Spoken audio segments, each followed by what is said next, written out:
survival game. Why? Because, well, I got nothing else to do right now, so we might as well have some fun. It is raining like crazy in Wells. So, yeah, check it out. It's been pouring for hours and hours and hours. I heard there's a heat wave going on somewhere in BC, but I don't know where that is. I ain't seen much of that. Raining like the Dickens. So, all alone. Tomorrow is my 2-year sober anniversary. Maybe if I had company or something, we'd play board games or, something like that. So, the board game I have today is Worst Case Scenario Survival Game. And we will be playing Worst Case Scenario Survival Game. Those of you can, in the comments, answer the questions when we get rolling here in about 2 minutes' time. So I'm just going to make sure I share it around. It's pouring rain in Wells, British Columbia. I'm sharing on my Interior Weather and Wilderness Watchers group. Play a game called Worst Case Survival. I'm live. Jump in and ask your questions. Cool. Hey, Kim. How's it going? It's finally warm down there. Yeah, it's pouring rain here. I'm hearing that it's nice somewhere, but I don't know where that is. So I've shared that to Interior Weather and Wilderness Watchers. I'm going to share that to my own page, and then maybe I'll share it to Twitter here and see if we can get a few people to come and join in. I'm live on the YouTube. Come play this game with me and answer the questions in the comments. All right. Worst case scenario. Hey, Brian Schmidt, Portland, 34 degrees Celsius and sunny. If you're just joining, I'm about to open up the box of worst case scenario survival game. So why have I picked worst case scenario survival game? In part, it's because when I'm playing this game with my kids or with people over the years, my experience as someone who's done a lot of survival stuff is that the answers in this game do not necessarily apply to those of us living here in British Columbia. So maybe if you're in Africa or South America or Australia or something like that, some of these answers would be really good. And often I agree with them, but sometimes I'm like, no, wait a second, that is not what I would do. And hey, I was a survival instructor through Air Cadets, and I've spent a lot of my life climbing mountains. I've climbed 100 mountains in my lifetime. I've spent fair time. I'm a crew boss for wildfires. I'm not just tooting my horn here. I think I'm a pretty good person to give you some insight on survival. You can answer the questions here. If you haven't subscribed to the channel, if you're new here, please do. Feel free to give a thumbs up, to share, to play a game, to leave a comment in the... Here we go. Worst case scenario. What does it say in the back here? How to survive a shark attack. How to escape from a forest fire. How to jump from a bridge. Think you know the answer? You may be surprised when you play the game. Worst case scenario survival game based on the best-selling book, The Worst Case Scenario. This is fun stuff. I just happen to have right over here nearby the SAS Survival Guide. So we could always look at this. These days, people like to use Google. I like this. I've often thought about just making videos out of some of the things it says in here because over the years when I'm bored, maybe I just open it and scan through it a little bit here and there. Survival skills are something, especially when you want to be really good in an airplane crash or something crazy like that. Then you want to have the best skills. You want to know everything. So it's actually a board game. And this is what it looks like here. Let's see. Worst case scenario survival board game. It's pretty neat. We got so you start, and then you walk around, and you fucking come around these trees here, and then you look out for that cliff, and then fucking dude, it's got some palm trees and stuff. I've never seen those before, really, outside of Vancouver, and maybe in somewhere. And then no, mountains. If you can get through the mountains, you finish. That's how you win the game. We're not gonna bother with the board. We're just gonna ask some questions, have some fun. 4 people watching, right on. Thank you, you 4. Here is the question box.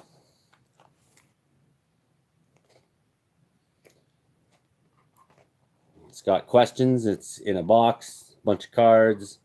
You fucking pull them out, and you look at them, and you answer the damn questions. That's how you play the game. Question 1. How to treat an infected wound without antibiotics. If you have your own ideas, you can leave them in the chat. A, you could probe the wound with a sterile instrument to drain any pus. B, you could drink the milk of a dandelion, then rub the flour on the wound. C, prevent circulation to the wound and rinse it with a solution of half tobacco and half sterile water. Now, C sounds fucked up, so I don't know if I'd suggest you prevent circulation. That's a really bad idea. You want to make sure you see. Last month, my first aid level 3 trauma certification expired, and I haven't gone and renewed it. But one thing I can tell you is that circulation's a good thing. I still know that much. Okay, so rinse it with a solution of half tobacco and half sterile water. Well, what's the point of having sterile water if you're putting tobacco in it? So that leaves us with A, probe the wound with sterile instrument to drain any pus, or B, milk and then rub the flour on the wound. What do you think?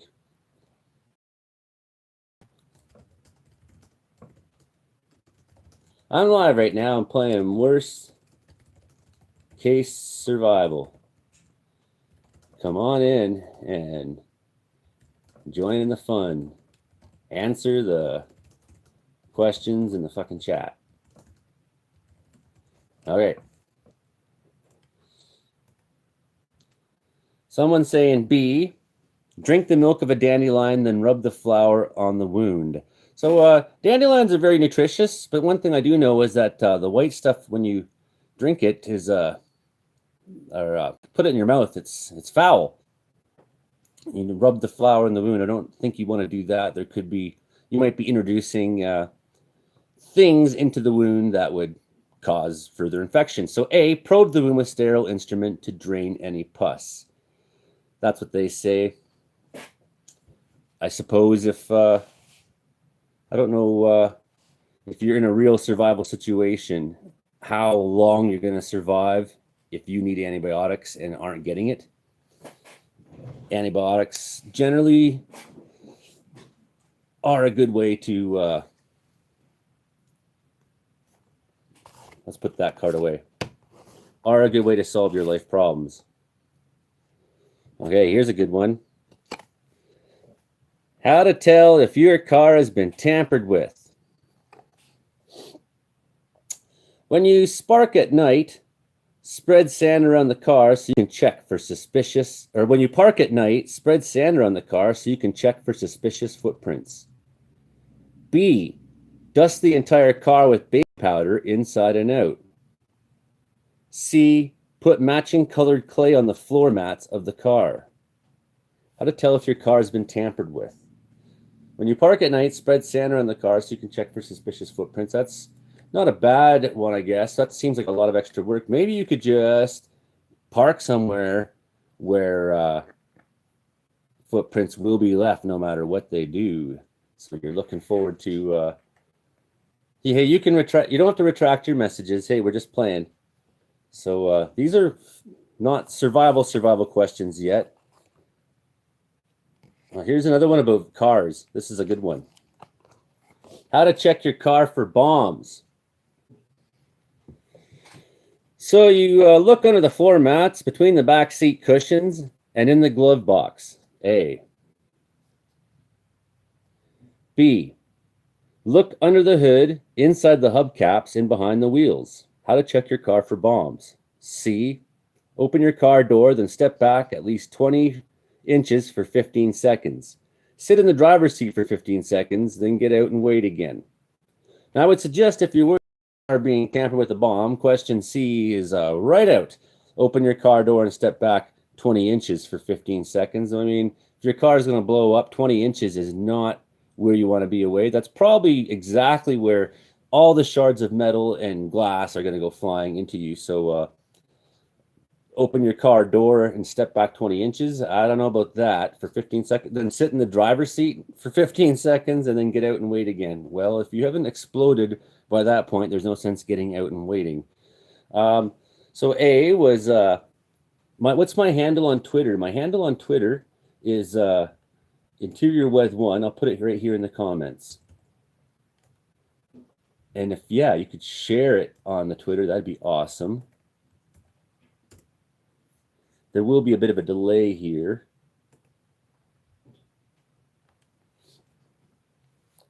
How to check your car for bombs. So we had A, look under the floor mats, between the back seat cushions and in the glove box. B, look under the hood, inside the hubcaps, and behind the wheels. So it wants us to pick B, but I would suggest to you that A and B would be good ideas. That maybe first you look under the hood and hubcaps and behind the wheels, but why not look under the floor mats and the backseat cushions and the glove box? If you're concerned about bombs being in your car, there is probably nowhere that you would not want to check for bombs, because bombs blow up. That's what they do.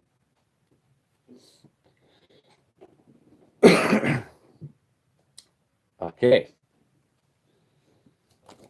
Here's this one. What does it say? It says, how to get away if ambushed by another car.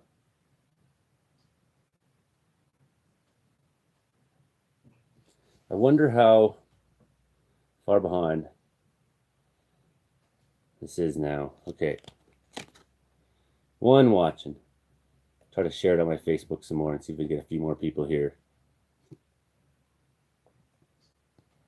How to get away if ambushed by another car. Another car is ambushing you. Oops.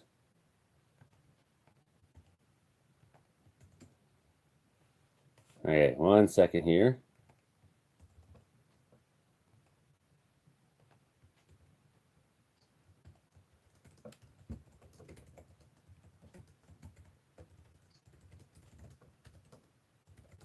I'm playing worst case scenario live right now.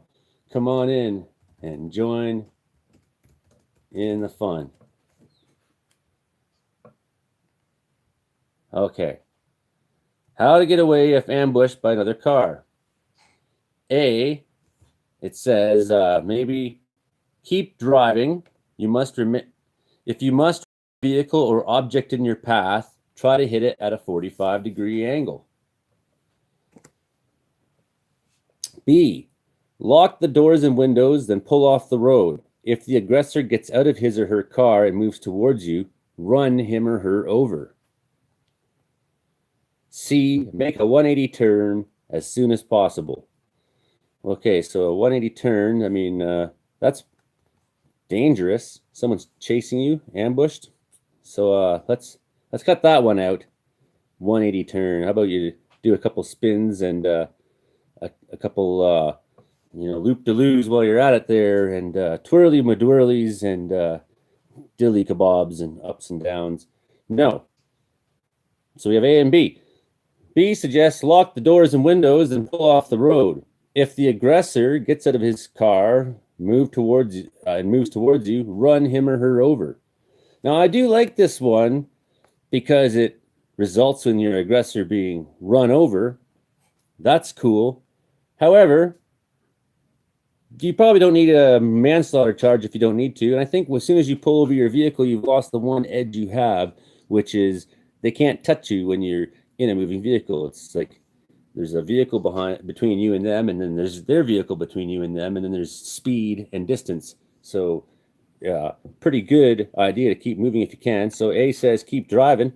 If you must ram a vehicle or object in your path, try to hit it at a 45-degree angle. That seems like pretty good advice if you want to, because if you hit it straight on, and I've done this with deer before, not hit them straight on. If you hit them straight on, then what's going to happen is you're going to hit them straight fucking on. Ow! So what you don't want to do is hit them straight on. That's what I try not to do always. And if you try to avoid them, you're probably going to hit them sideways pretty hard. So what's your best option? I would say hit it at a 45-degree angle. That's great. Great idea.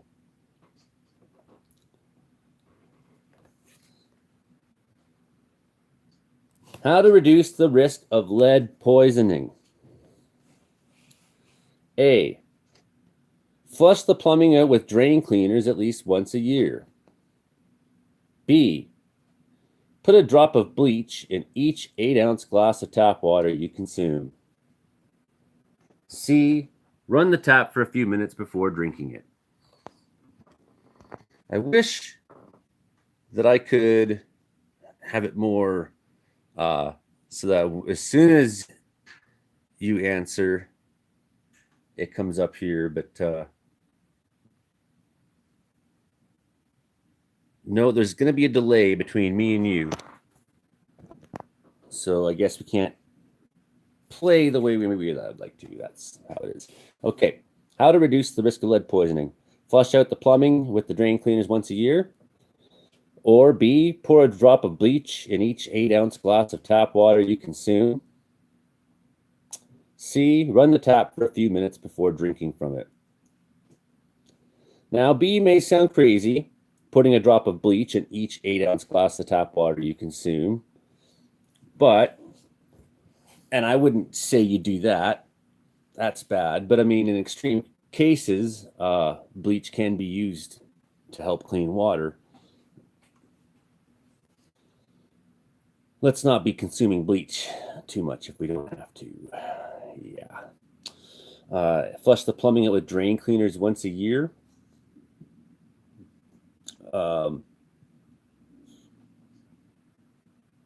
Once a year. How to reduce the risk of lead poisoning. C, run the tap for a few minutes before drinking from it. I mean, if you have lead pipes, I mean, there should be a D, which is get rid of your friggin' lead pipes. They're bad for you. No, don't drink from the lead pipes. Okay, I'm going to get a jug of liquid to drink. It'll be 10 seconds.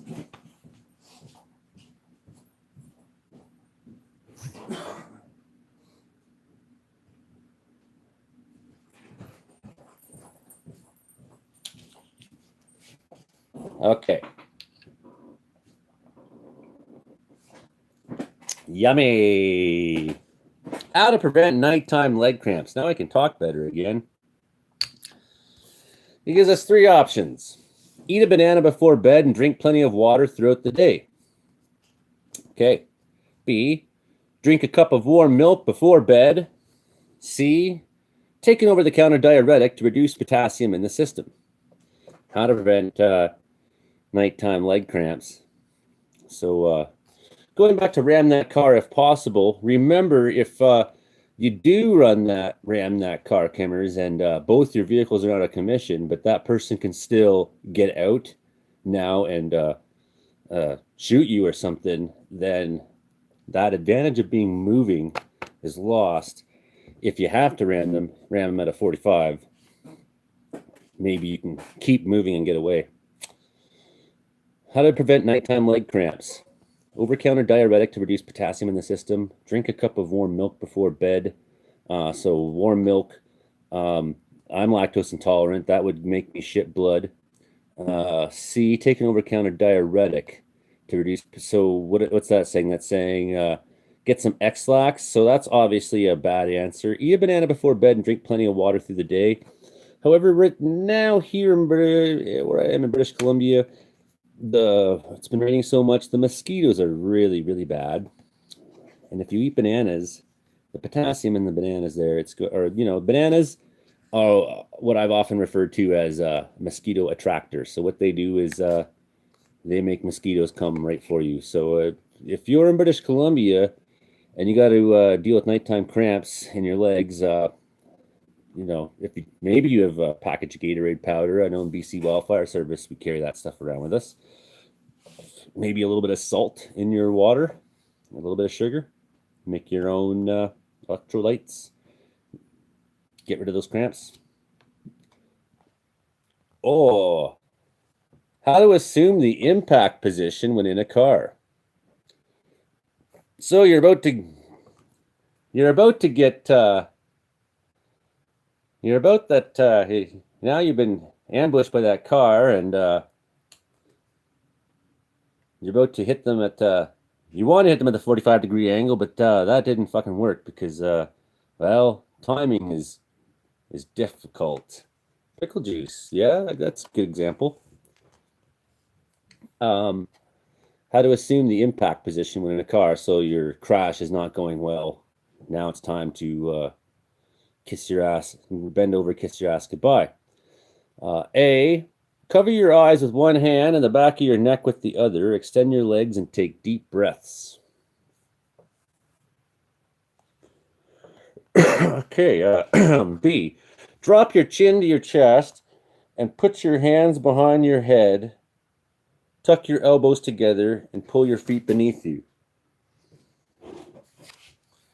C, try to completely relax every muscle in your body. It's going to tell you that that B is the right answer. And I suppose if you have time to do all that, I do like C, even though it doesn't say it's the right answer. B says drop your chin to your chest and put your hands behind your head, tuck your elbows together and pull your feet beneath you. Impact position. How much time do you have to do all that? Are you driving? I don't like that answer so much as I like C, try to relax every muscle in your body. Now, there's a reason why drunk drivers survive so many of their crashes, because they're pretty relaxed. They flop all around. So it is a pretty good idea to not be too tense when you happen to be ramming a car at not 45 degrees.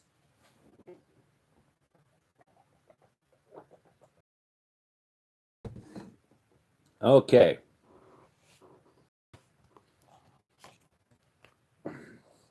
I don't like that. Another fender bender question, but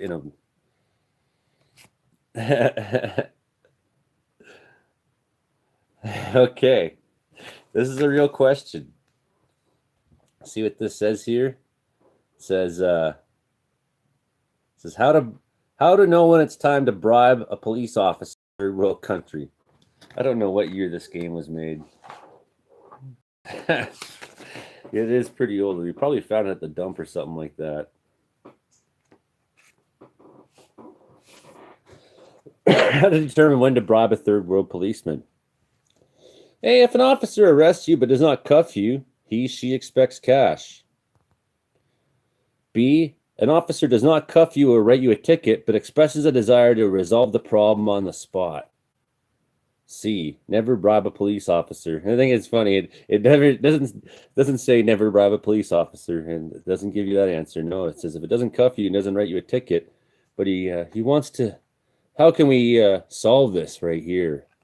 And maybe what he wants you to do is come into his cruiser with him and yuck. Next question: how to eat a lizard? So it's time to eat a lizard.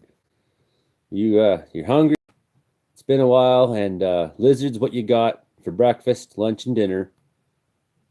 And tomorrow on the menu's breakfast is a lizard. It's all you got where you are. It's lizards. That's all there is to eat. For some reason, you can't find anything else but a lizard. Freeze dry the lizard and eat it in kibble form. Well, that's maybe a nice way to feed it to your dog or something like that. Freeze drying, where do lizards live? Not somewhere that's cold. You got to survive freeze drying lizards. Okay, so B, cut off the lizard's head, feet, and tail, then cook the rest and eat it. You like that one? C, skin the lizard and remove the entrails. Cook the meat and eat it when the surface bubbles and cracks. That sounds quite lovely. How to eat a lizard: skin the lizard, remove the entrails, cook the meat, and eat it when the surface bubbles and cracks. What I might also add to that is what kind of wood are you going to use to cook your lizard with? I think that a lot of people tend to pull pine out and make fire with it because pine's really easy to find. But when you're cooking something that you want to make it as yummy as possible, maybe throw some alder, throw some cottonwood in there, throw some willow, throw some things that smoke nice. You're probably not going to have apples and stuff like that around, apple trees, and but hardwood in general makes you want to eat that lizard, you better not cover it in pine tar smoke. That can't be yummy. How to avoid poisonous lizards in the U.S. How to avoid poisonous lizards in the U.S. So what I do is I don't go to the U.S. So that's first way.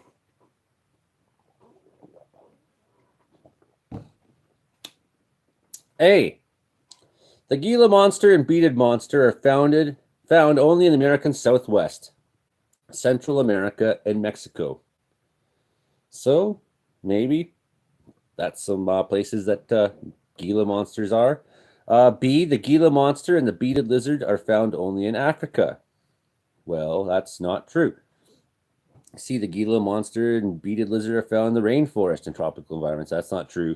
They're found in the American Southwest, Central America, and Mexico. If you don't want to run into any of them friggin' Gila monsters, don't go there, man. Because fucking monsters. Bearded lizards. I mean, oh no, it's beaded lizards. I was reading it wrong. Still, beaded. What does that mean? Fucking lizards with beads and stuff like that. Yeah. Oh, it's raining in Wells still. Yeah. Okay.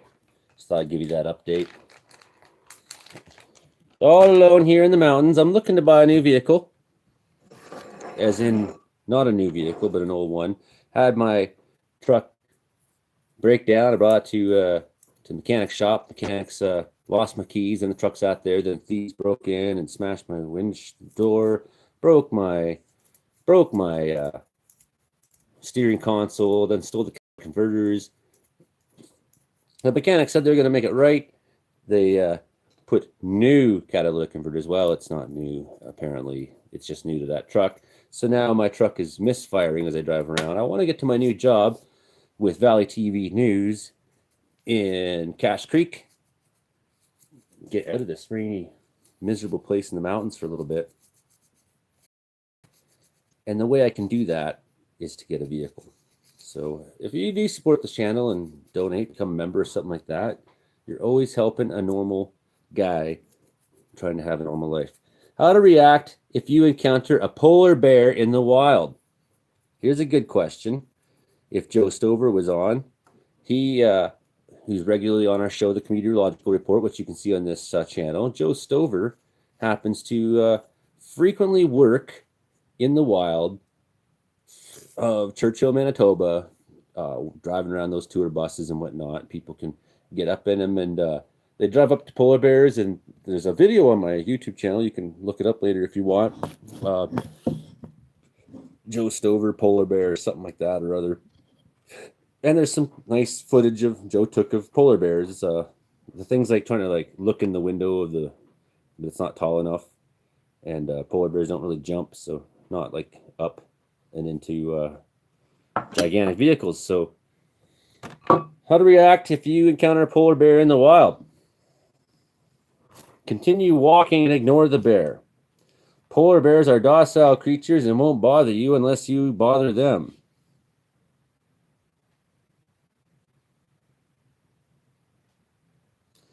B. Crouch down into a ball and play dead. C. Stand your ground. Try to look large by pulling your coat over your head. Shout at the bear if it approaches you. A, B, or C? I'm going to give you guys 30 seconds to think about that.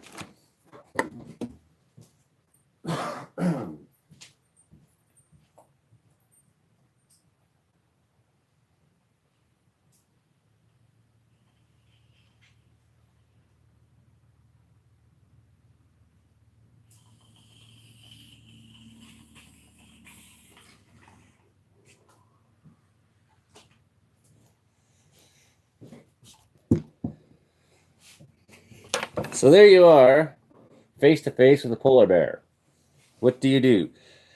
Now, A says, continue walking and ignore the bear. Polar bears are docile and won't bother you unless you bother them. So it's important to know which kind of bear you're dealing with. Polar bears are not docile, and they will bother you. They're Arctic hunters. They'll eat you if they think they can. Now, black bear, grizzly bear, probably if you're not very confident and comfortable around bears, ignore them, keep walking, pretend that you're not there to deal with them in any way. Don't engage them, give them nothing. People like to make a lot of noise and stuff like that, but you don't need to do that. That's just going to get their curiosity up. If they're coming towards you, well, that's another question. We're talking about polar bears only, though, right now. B, crouch down into a ball and play dead. So people say that's a good way to react to bears. I don't think so. Unless you're actually in the process of being attacked by a grizzly bear, it's made contact with you physically. That's when you completely give up. In all cases, stand your ground is a pretty good, if you're in a life-threatening situation, you're not going to outrun the bear. Stand your ground, try to look large by pulling a coat over your head and shout at the bear if it approaches you. How about unload a can of mace on its face? How about throw rocks? How about throw sticks? I've been very aggressive at them when we've been too close, or when I just decide I don't want them around no more. I don't want you here no more, bear. Being aggressive is pretty good, but a lot of people aren't very comfortable with bears. It's pretty good to just, they're usually just doing their thing. Most of you aren't going to run into polar bears.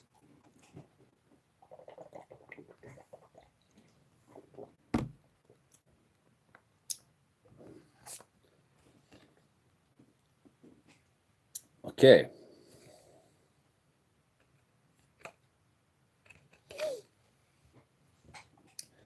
How to reduce the risk of back injury while backpacking. Adjust your pack so that most of its weight is on the shoulder straps. B, adjust your pack so most of the weight is on the hip belt. C, adjust your pack so the weight is evenly distributed between the shoulder straps, the middle of the pack, and the hip belt. So make sure you want to adjust your pack so most of the weight is on your hips. That's where your center of gravity is roughly on your belly button. You get that. Make your legs do the work. Okay. Take care, Kim. Thanks for coming on by. Thanks for playing Worst case scenario survival game. I'm your host, Joey Only, here on Joey Only the Caribou YouTube channel. Please subscribe if you haven't before. How to recognize an allergic reaction to a bee sting. This question.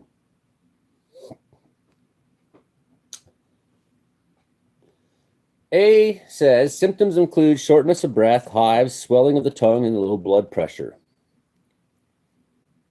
And yeah, that's exactly what's going to happen if you have an allergic reaction to a bee sting. If people are allergic to bee stings, that could be a life-threatening situation, and an EpiPen may be the only hope for you, getting you to the EpiPen as quick as you can. What would you do if your car broke down in heavy fog? Would you turn your car around to face oncoming traffic, then pull as far off the road as possible, leave the headlights on? Well, your car broke down, so you're not turning around. B, would you stay in your lane, turn on the hazard lights, then get out of the car? C, pull off the road as far as possible, turn on the hazard and parking lights. I don't suggest you get out of the car unless you have a really good reason to, because if it's really heavy fog, people aren't going to see you out in the road. I've seen a few of these dash cam images of police that pull over someone in the States, and there they are they're talking to some drunk driver up there, and then somebody out of the blue, just driving on the road, just runs into the police car or runs into the officer or whatever on the road. And he's got flashing lights going on. And, usually when you see flashing, there's cops, let's not hit him. So, I mean, if the last person on earth you want to hit is a cop, right? But if people do that, the cops pull over on the side of the road and people run right into them. So and they're very visible. So if a cop who's got his lights flashing and is a cop still can't 100% of the time avoid people crashing into him, then certainly you in heavy fog have a very low risk, very low chance as well. Okay, how to proceed if your car breaks down in heavy fog. Question. Nice question.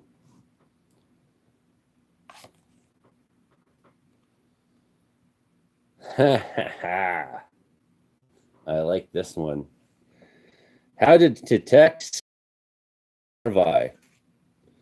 Now, there is that idea that you get an open wound or something, or there's a crack in and the fly gets in there and lays some eggs, and there's always that old tale of the spider who gets in there, and the spider, what does he do? He gets in there and while you're sleeping, and she lays a bunch of eggs, and then you get this boil in your mouth, and like, oh, there's something in my cheek, there's kind of a boil. Then later on, it pops, and baby spiders come pouring out of your mouth. So that's an old wives' tale horror tale. I'm sure it happened to somebody sometime, and no one will ever forget it. In some places in the world, flies will go for open wounds and lay eggs inside them. I don't think it happens a whole lot in BC. Symptoms may include a small blister surrounded by several larger blisters, which will sting and ooze. That's what A says. B says symptoms will include an itchy red dome on the skin with a large pore at the top, accompanied by a crawling feeling under the skin. C, symptoms include a scab that peels and throbs, especially when sweating. So it wants to say B, symptoms include an itchy red dome on the skin with a large pore at the top, accompanied by crawling feeling under the skin. A crawling feeling under the skin. Yummy. That's really wonderful.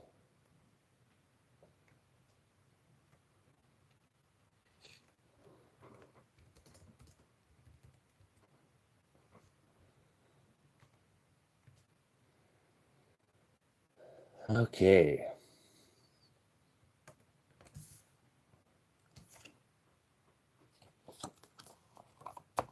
Be nice to try to get a few more people onto the stream here, but hey, at least you're here, and that's good. So we just had a question about fly larvae under the skin. So the next question just happens to be How to treat a fly larvae skin infestation.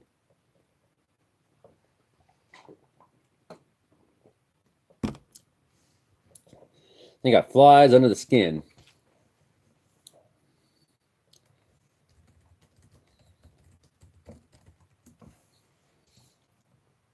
Gross.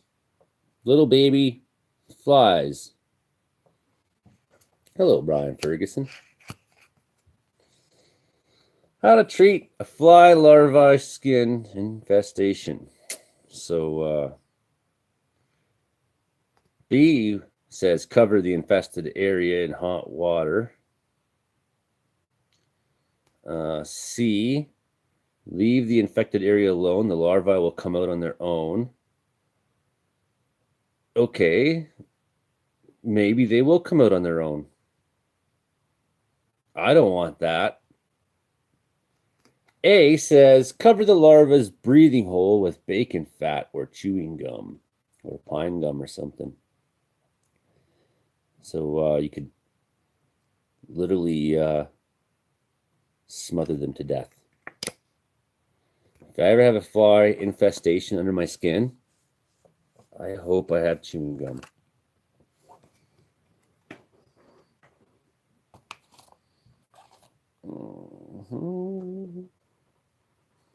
How to recognize internal bleeding. How do you recognize internal bleeding, everybody? Well,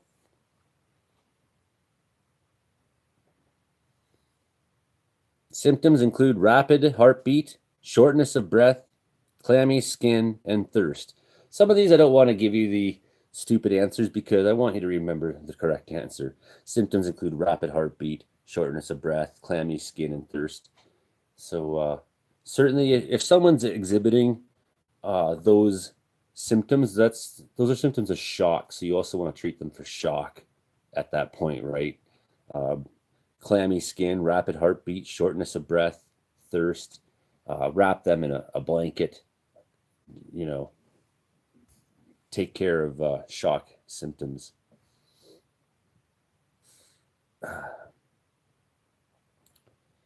Okay.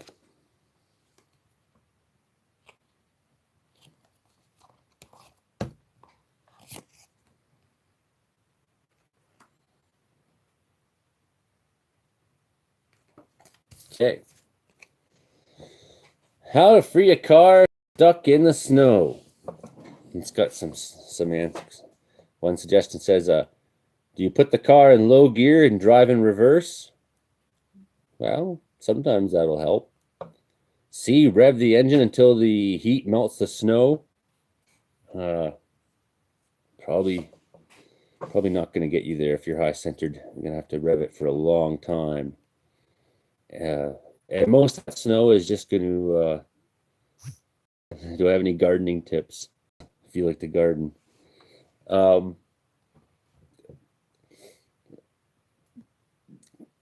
You might have more luck turning the snow into ice, into hard, compact. Anyways, A says, let some air out of the tires. I got like a cat hair or something that just keeps bothering my nose, sorry.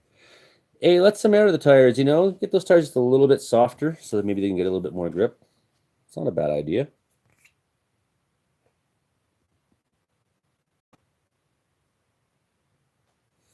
How to react when you see your home is being burglarized. So this is gives you 3 options. Now, I think a question like this is really a matter of personal preference. What to do if your home is being burglarized. A lot of people should use the driveway, turn around and get out. It's a good idea. If you're a lunatic like me,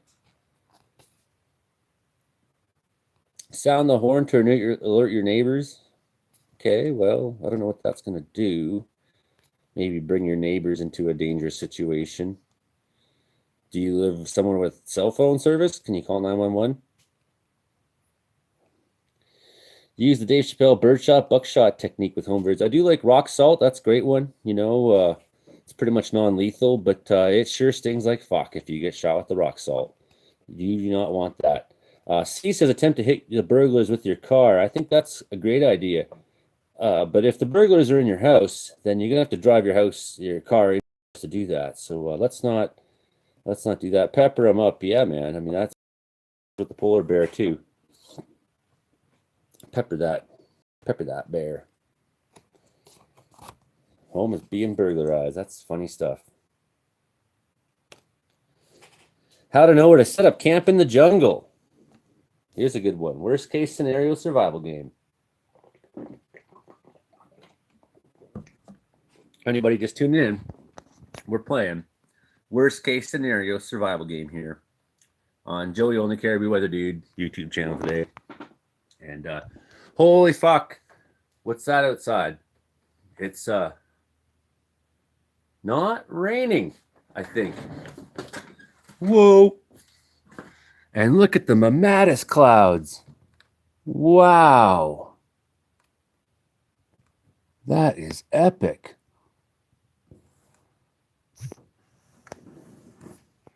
Holy. So we're not getting our thunderstorm today. When you see these, that's signs of powerful thunderstorm energy nearby. I do want to get my Canon camera out for a second and get a few photos of that. I should be putting that up on Interior Weather and Wilderness Watchers, but I'm using my phone right now to do this.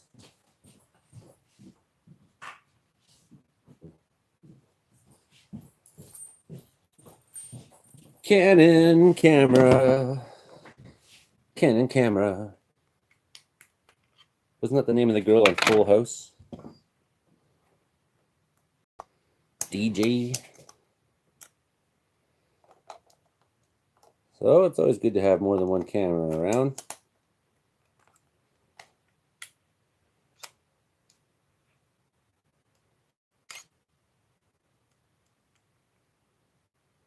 Landscape. Mammatus clouds.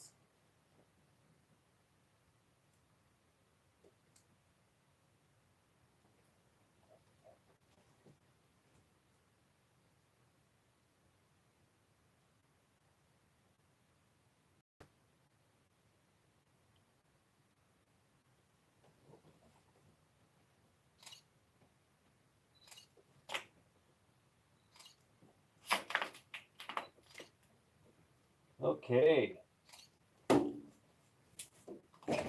If you're just tuning in, or you're wondering why I'm not playing worst case survival game, we have mammatus clouds outside right now. Beautiful, beautiful. Beautiful mammatus clouds.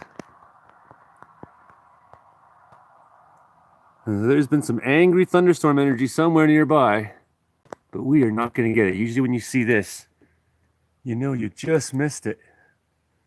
But look at them. That's profoundly beautiful. They won't last too long, so I had to run to get the camera. And I bet you if I was on the other side of the house, we'd have a better view of them. However, then I risk leaving my Wi-Fi hotspot here. And beautiful mammatus clouds. The rain has stopped. Maybe we'll catch a break here. You know, there is a little bit of lightning in the Caribou, but nothing extreme going on. Okay, that was cool. Mammatus clouds. Okay, how to know where to set up camp in the jungle. And are you curious about mammatus clouds? Mammatus clouds facts.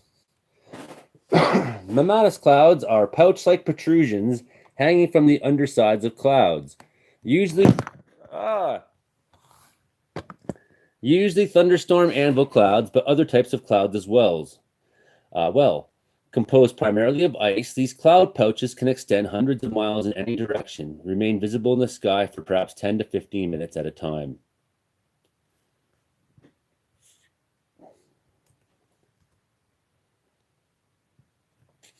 What else do we have? Also called mammatocumulus, a cellular pattern of pouches hanging in the base of a cloud.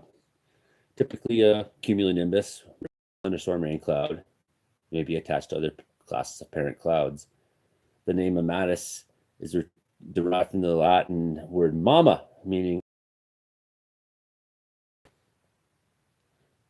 mammatus species of variety of cloud.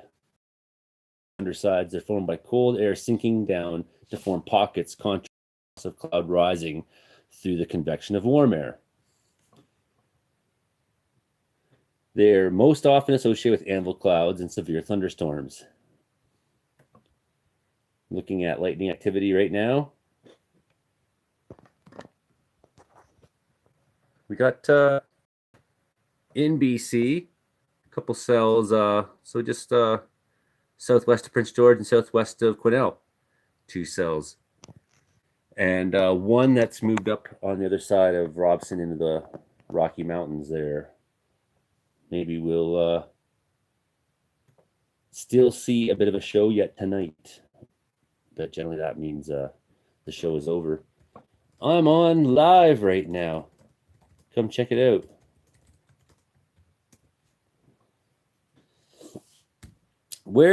How to know where to set up camp in the jungle. By watering hole so you can have water nearby, it says. It seems to make sense. But I've never been in the jungle. B, cut away the underbrush around your campsite to improve ventilation and minimize contact with insects and snakes. That seems like a pretty good idea. C, camp on a game trail, as these spots are naturally cleared and may provide you with an easy way to find dinner. That seems like a pretty bad idea. I don't think there's a lot of large game that you'll have necessarily across your path, but what in the jungle is looking for larger is large predators. So you definitely don't want to be on that trail if possible. Set up camp next to a stream or watering hole so you can have water nearby. It doesn't want you to do this, I think, because of the threat of animals. To me, that's where else would you want to be? But somewhere within the proximity of clean water. It wants you to pick B. Cut away the underbrush around your campsite to improve ventilation and minimize contact with insects and snakes. That seems like a great idea. Maybe look for a place that doesn't have lots of underbrush. I'm sure if you look around a little bit, you'll find, yeah.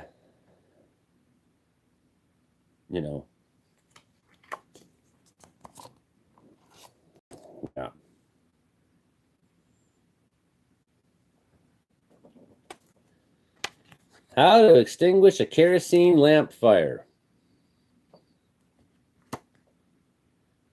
Throw water in the fire. Well, no, because kerosene is an oil. So it's not going to throw dirt in the fire. It says B, smother the fire with a blanket. That's the most logical choice.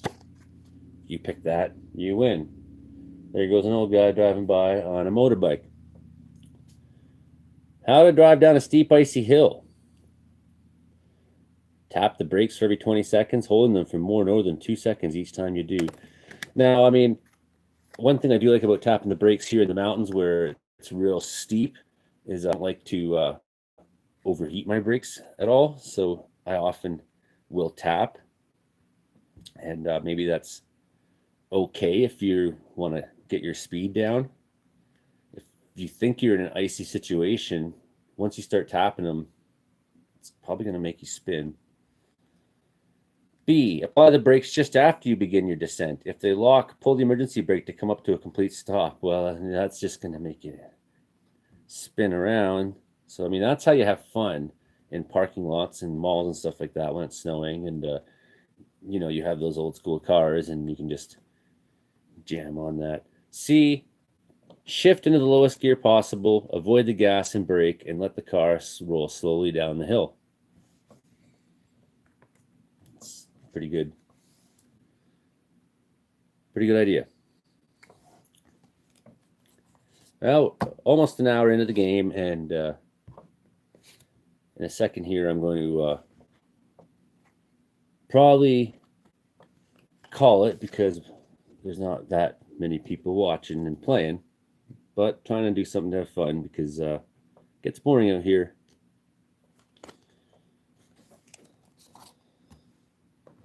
How to fend off a man-eating tiger. What to do?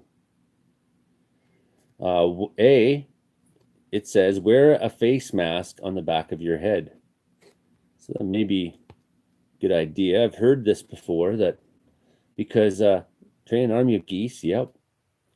Because cats like to attack from behind. That's their primary assault method. So here in BC, where we have mountain lions in the forest right here, I just tend to walk.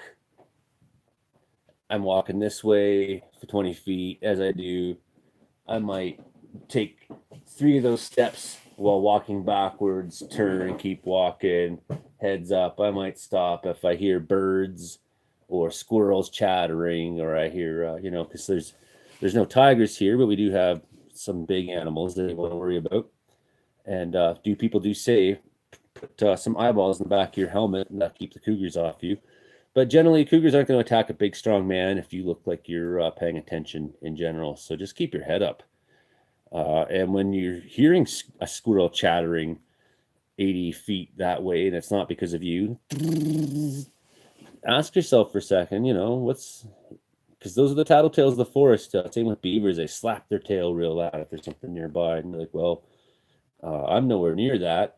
So what's got that beaver upset? Use some common sense in the forest, right? The 2 incorrect answers: B, rub elephant dung or urine on your clothing. Sure, maybe tigers don't like elephants. I'm not a big fan of rubbing elephant dung or urine on my clothing. More like it just on my hair only. Cover your body with crushed garlic. The smell repels tigers. And these are tigers, not vampires. Okay, so that's not going to work. How to recognize a tsunami warning. Die, mosquito. For fuck's sakes. Okay. How to recognize tsunami warning. All birds vacate the area. Now, so I'm going to give you the incorrect answers first. Because one of these incorrect answers is a pretty good answer. All birds vacate the area. Well, it's been seen that, yeah, man, damn skitters. One thing I do like about living in the mountains of BC is the mosquitoes compared to where I grew up in Ontario are significantly better. So, but we've had a very rainy year, and just everything that crawls in. And what's even worse than mosquitoes, I don't mind the odd mosquito in the house. That's no big deal. But sometimes you want to just open the curtains and open the windows and let some air in. And I have screens here, and the screens work pretty good at keeping mosquitoes out. But what they don't do very well is these guys just came in because I was taking pictures of mammatus clouds out my window. What they don't do very well is keep no-see-ums out. No-see-ums are these evil little motherfuckers that came from hell itself, and they crawl in through the, and what they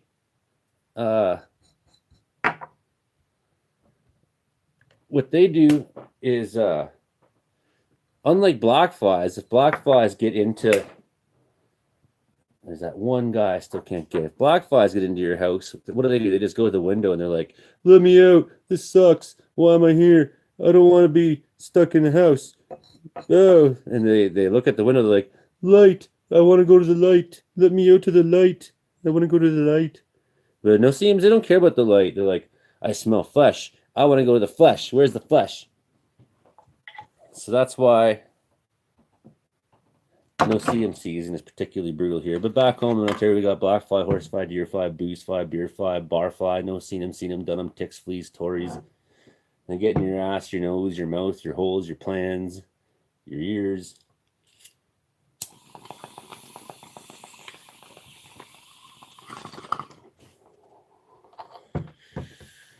Yeah, house flies are cute. I had one of, like, my son made friends with a house fly. A couple of house flies. Well, the first one, my daughter pulled its wings off, and they named him Walker. And I said, that's cruel. You poor thing, he's gonna have a terrible, terrible friggin' life now with no wings. And she's like, well, he can still walk. And I said, yeah, he's probably in pain, and he's a fly. He's supposed to fly. So what did Willow do? She put him out of the misery, and that made Waylon very sad. And I told Waylon, you'll find another fly here. And sure enough, the crying didn't last too long because there was another fly. And Waylon made friends with this fly, and he caught him, and he just hung out with this fly all fucking day.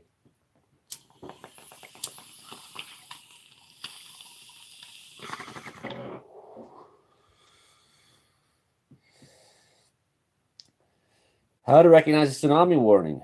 All birds vacate the area. They will tend to do that. Animals tend to leave when they are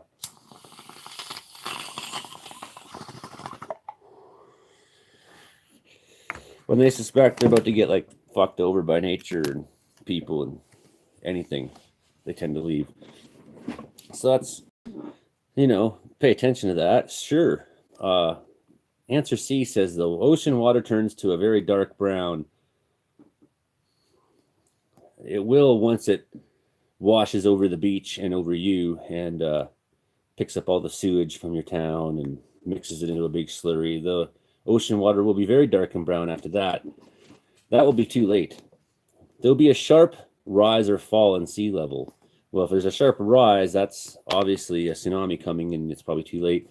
The fall is what you're looking for, as the water literally compresses and then comes back in. And tsunamis are very dangerous.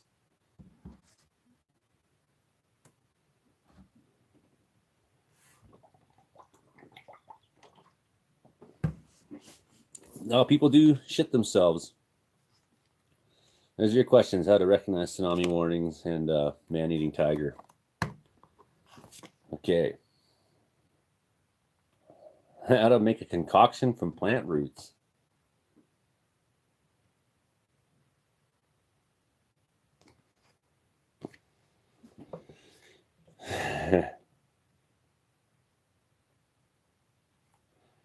How to make a concoction from plant roots. The answer it gives you is soak a handful of mashed roots in 1 quart of water for half an hour, then boil until the liquid reduces by 1/3. That's how you make a concoction from plant roots. Concoction. I don't know what.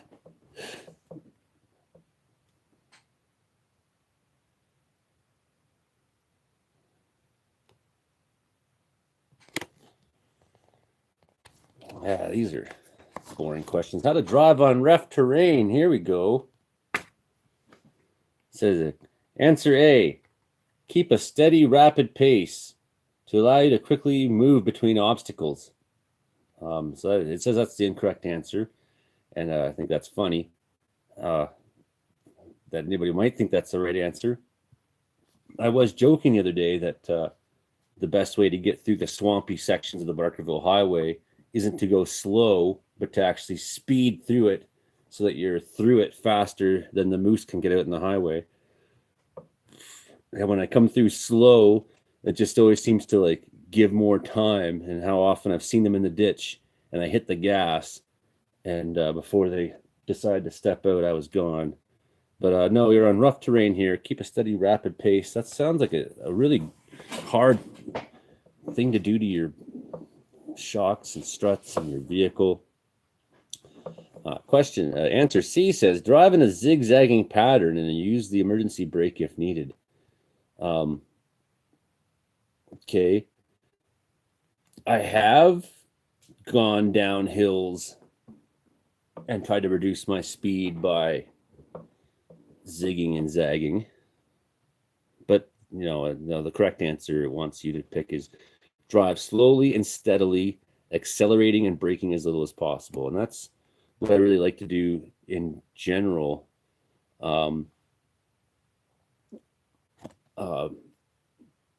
Is just not use the brake and be very gentle on everything. Just like being gentle on my vehicle, even though I don't always do gentle things. How to eat seaweed safely. Eat fresh seaweed right away to avoid spoiling. I like that.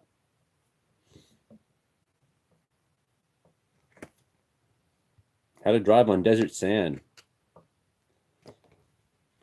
How would you drive on desert sand? The answer here, it says deflate the tires a little bit and don't gears once you start driving. Sand makes you sink. The incorrect answers were don't exceed 50 miles per hour and apply the brakes only when necessary. Turn on the heater and headlights and turn the wheel as little as possible. I don't know why the heater and headlights would need to be on, but okay, so drive on desert sand. Worst case scenario. How to make an make holes for ice fishing. How do you make an ice hole for ice fishing? I like to have a younger person with an electric auger who owns one so that I can just leave my auger on the wall. It says B, the incorrect answer, use a hammer and ice pick to make a hole no more than 20 inches in it. So sometimes the ice here on the Jack Clubs Lake is 2 feet thick. So using a hammer and ice pick is going to take you a very long time. C also talks about using an ice pick, but no, you want to use an auger to drill a hole 12 inches in diameter or so. That's pretty good. How to keep your computer secure. What? So this game was made, I can see now, in the very, very fine printing. Game Contents, 2001, University Games. 1999 by Book Soup Publishing. How to keep your computer safe. So I'm sure in 20 some odd years, 23 years since 1999,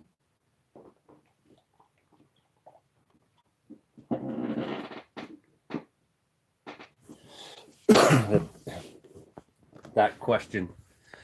Okay. A little bit of mammatus cloud still out here. Very pretty. Aggressive. Something hiding in the caribou today. Environment Canada's radar is being down. Sure a bummer. All that thickness, we don't know what the true story is. It's been over 20 minutes since I looked at lightning. There is lightning near here.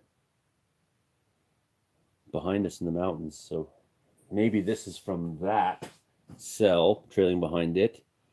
And then there's some more cells in behind Highway 97 west of.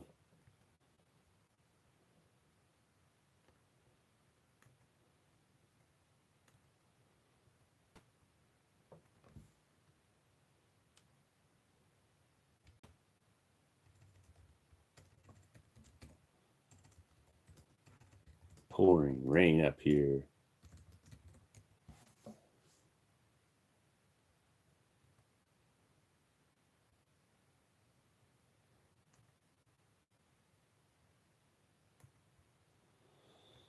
Okay.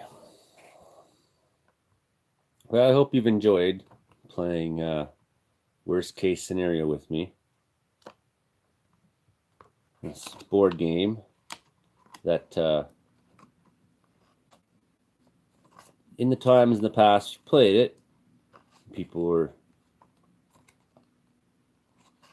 I thought, I don't like the answers, the people that were on here in some cases. Here's one for sure that I know the correct answer to because of Air Cadet Survival Instructor course. How to eat grasshoppers. How do you eat grasshoppers? So how do I like the new Environment Canada radar page? The new radars are going to be really, really good for everybody in the weather community who's doing the hard work. So I'm sure that will get sorted out. The radars are putting in are higher quality. Unfortunately, because they're putting in a new radar, there's just no radar here now available, and that, I guess it's in place, but it won't be fired up and working until sometime later this year. So that's a bummer. How to eat grasshoppers. Grasshoppers are nutritious. when you're in a survival situation. It was known that where was I? Grasshoppers are nutritious. You know, you can cover them in chocolate, things like that. Yeah, you know, so people in the world do eat grasshoppers. It's been known for mountain lions and things like that to make an entire meal out of grasshoppers. This is known to happen.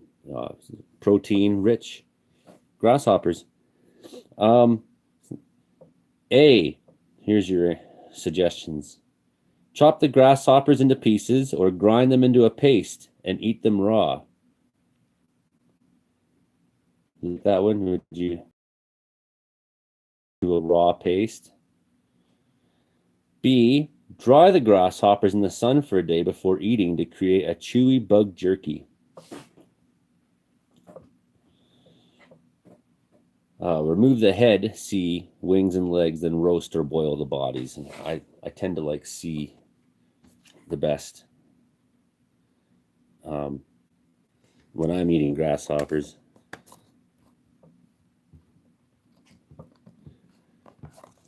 Worst case scenario.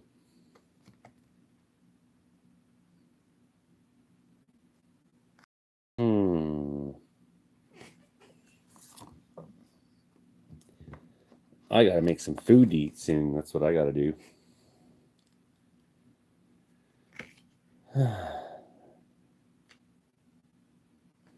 How to react when someone panics.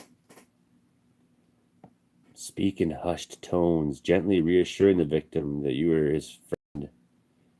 You understand and you're there to help.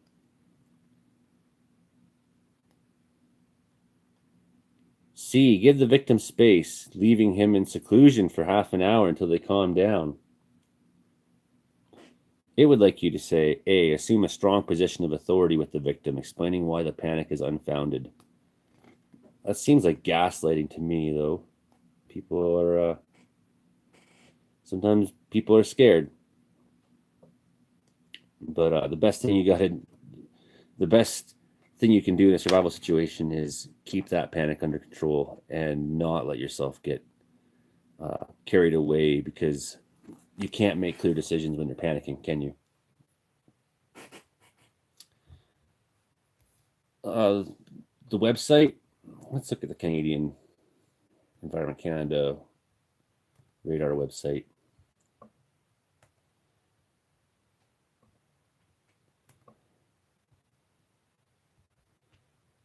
So as you say, it's taking a while to load up here. And well, here you go. It's fancy though.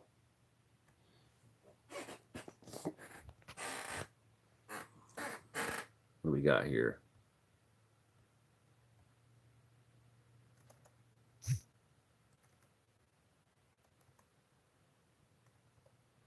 That's some thunderstorm activity in Alberta.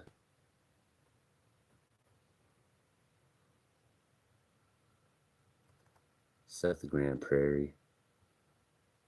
There's your main highway down to Edmonton there. So, you know, pretty neat. I like that it's interactive. It's here's what I don't like about it. There's Prince George and there's nothing. So that's a bummer for us here who are waiting for caribou coverage. But look at how good the coverage has become with the new radar stations and what's going on. So things are improving. What does it say down here in the bottom?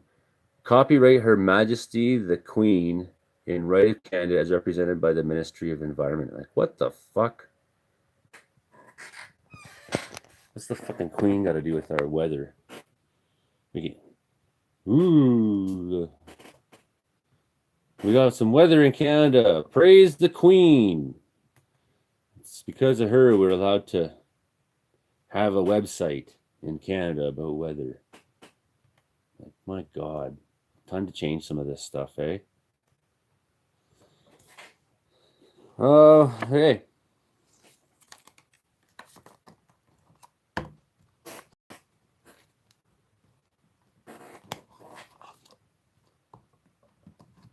A couple more questions. How to recognize trench foot. A. The lines in the soles of the feet are extremely deep, resembling trenches. B. The feet are covered in red dots and veins are highly visible. Or C.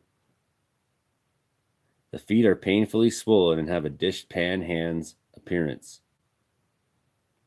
Yes, they'll be painfully swollen, perhaps cracking. How does an SOS using Morse code? I like this. It's got all these like send dot dash dot dash dash dot dot dash dash dot dash. Well, no, how to? Okay, correct answer only. Dot dot dot dash dash dash dot dot dot. Remember that. Dot dot dot dash dash dash dot dot dot. SOS. Save our souls. Dot dot dot dash dash dash dot dot dot dot dot dot dash dash dash dot dot dot.